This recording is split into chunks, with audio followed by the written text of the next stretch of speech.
A'udzubillahi minasyaitonirrajim. Bismillahirrahmanirrahim. Assalamualaikum warahmatullahi wabarakatuh. Alhamdulillahi rabbil alamin. Wassalatu wassalamu ala asyrafil anbiya'i wal mursalin. Sayyidina Muhammad ibni Abdillah Rasulil Amin. Wa ala alihi wa sahbihi wa man tabi'ahum bi ihsanin ila yaumiddin. Qala rabbi shrah li sadri wa yassir li amri wahlul 'uqdatam min lisani yafqahu qawli.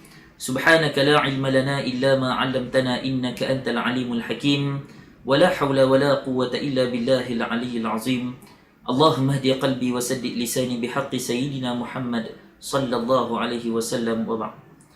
Jadi Alhamdulillah hari ini kita dalam suatu sesi pencerahan dengan tajuk perkara-perkara yang membatalkan puasa. Dia dalam membincangkan tentang isu puasa. Ada dua kategori. Pertama, perkara-perkara yang membatalkan puasa, dan yang kedua, perkara yang membatalkan pahala puasa. Dan fokus kita pada kali ini lebih kepada perkara yang membatalkan puasa, sah atau tidak, batal ataupun tidak. Pertama sekali, perkara-perkara yang membatalkan puasa, umum mengetahui bahawa sekiranya memasukkan sesuatu ke dalam rongga yang terbuka dengan sengaja, maka batal puasa. Apa dia contoh rongga yang terbuka? Pertama, mulut. Yang kedua, hidung. Kemudian yang ketiga, telinga. Dan yang keempat, kemaluan depan dan belakang. Sekiranya memasukkan sesuatu dengan sengaja, tanpa sebarang mudarat dan apa-apa saja sebab, maka ia boleh membatalkan puasa sekira-kira melepasi jauf ataupun sampai kepada had batin. Contoh, satu orang dia korek hidung. Dia korek hidung sampai tembus kena ke otak, contohlah. Dia masuklah beberapa alat pun. Ataupun dia korek telinga sampai menyentuh ke otak je, maka batal puasa. Satu orang dia masukkan ke dalam rongga terbuka mulut, sebutir beras ke, dia masuk biji guli ke, dengan sengaja dan sampai kepada perut, maka batal puasanya. Ataupun untuk kemaluan depan dan belakang, seseorang yang memasukkan ataupun disuntik sesuatu ke dalam kemaluannya depan ataupun belakang. Sebagai contoh, seseorang yang memasukkan ke dalam rongga terbuka kemaluannya ubat untuk melawaskan, untuk dikeluarkan najis, maka batal puasanya. Sebab dia dah sampai ke tahap jauf, had batin seseorang. Jadi ini bermakna seseorang yang dia korek hidung dan dia korek telinga yang tidak sampai kepada had batin, maka tidak membatalkan puasa. Tetapi kalau jelas sampai kepada jauf, jelas sampai melebihi had batin, barulah membatalkan puasanya. Yang kedua, sekiranya muntah dengan sengaja. Ada orang dia kira nak tak puasa lah hari ni, dia kata. Maka dia pun sengaja masukkan jari dalam kerongkongnya dan dipaksa supaya keluar muntah tadi dengan sengaja. Maka sekiranya perbuatan tadi dengan sengaja dan betul muntah tu keluar, batal puasanya. Berbeza keadaan dengan satu orang yang mungkin demam, pening kepala dan sebagainya, maka dia termuntah bukan dengan sengaja, maka tidak membatalkan puasa. Yang hanya membatalkan puasa dalam kategori muntah, sekiranya muntah dengan sengaja. Kemudian yang ketiga, perkara yang membatalkan puasa adalah jima' ataupun berhubungan intim suami dan isteri. Sekiranya melakukan hubungan intim di siang hari Ramadan, bermula daripada masuk subuh sampailah maghrib, di antara waktu subuh dan maghrib tadi ada satu keadaan, satu ketika berlaku jima' di antara suami dan isteri, sengaja ataupun tidak, membatalkan puasanya. Berbeza keadaan dengan seseorang yang bermimpi. Dia mimpi ataupun dia hanya bayang situasi jima' tadi tu. Jadi mimpi tadi tidak membatalkan puasa dia.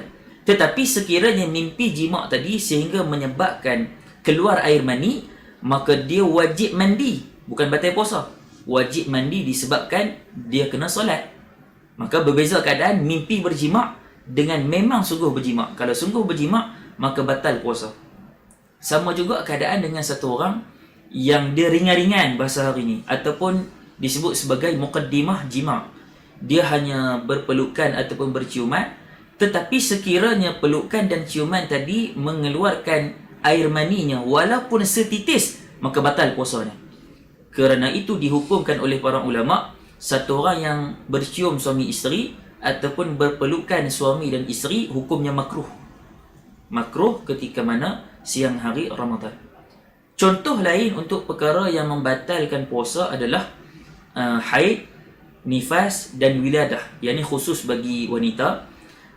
Sekiranya perkara tadi berlaku, haid, nifas dan wiladah tadi berlaku di siang hari Ramadan, maka perkara-perkara ini juga membatalkan puasa seseorang wanita yang asal-asalnya sedang berpuasa.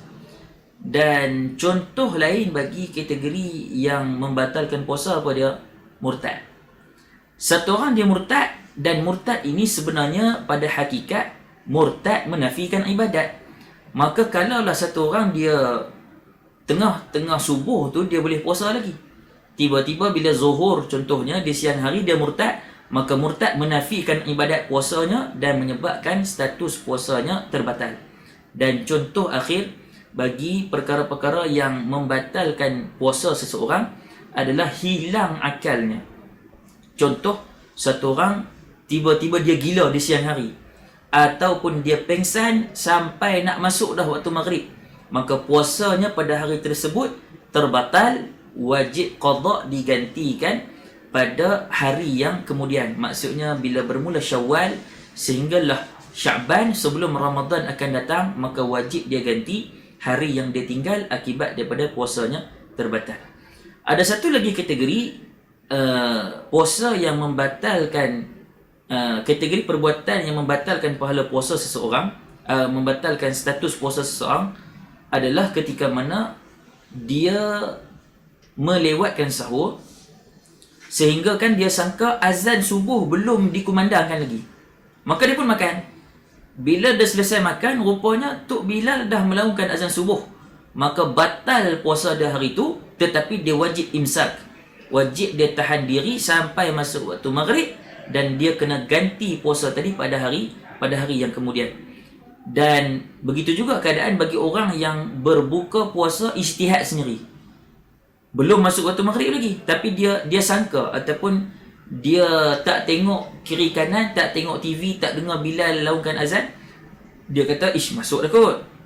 Jadi sangkaan dia pada hematnya dia berijtihad dah masuk waktu untuk berbuka.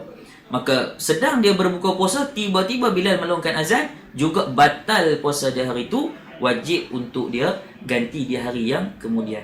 Saya rasa cukup sekadar itu dulu untuk perkongsian tentang perkara-perkara yang membatalkan puasa.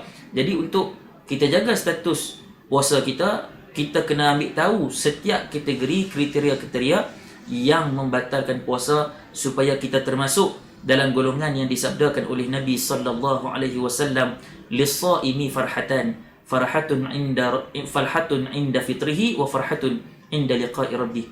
Dua kegembiraan bagi orang yang berpuasa. Pertama ketika mana dia berbuka puasa, dan yang kedua apabila bertemu dengan Tuhannya. Wallahu subhanahu wa ta'ala a'la wa a'lam. Wassalamualaikum warahmatullahi wabarakatuh.